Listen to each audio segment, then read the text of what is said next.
Hi hello friends எல்லாருக்கும் வணக்கம். எல்லாரும் எப்படி இருக்கீங்க? இந்த அத்தி மரம் வந்து அத்தி மரத்த நெனச்சாவே நெறைய நெறைய ஞாபகங்கள் வந்து சின்ன வயசு ஞாபகங்கள் எல்லாம் வரும்.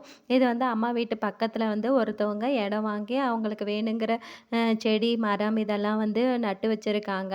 இந்த அத்திப்பழம் வந்து இப்ப சீசன் போல இருக்கு. ரொம்பவே ஒரு 2, 3 நாளைக்கு முன்னாடி பார்த்தா ரொம்ப எல்லாமே பாதி காய், பாதி வந்து பழுத்து இருந்துச்சு. இப்ப வந்து எல்லாமே பழுத்து முக்காவாசி பழுத்து கீழ நெறைய விழுந்திருந்துச்சு.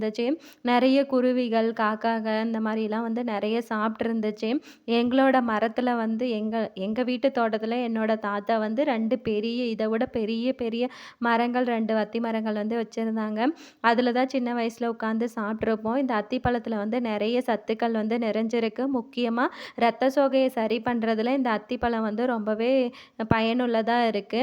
நீங்க எத்தன பேர் இந்த அத்திப்பழம் சாப்பிட்டுருக்கீங்கன்னு சொல்லிட்டு கமெண்ட் செக்ஷன்ல சொல்லுங்க. வீடியோ பிடிச்சிருந்தா லைக் பண்ணிக்கோங்க.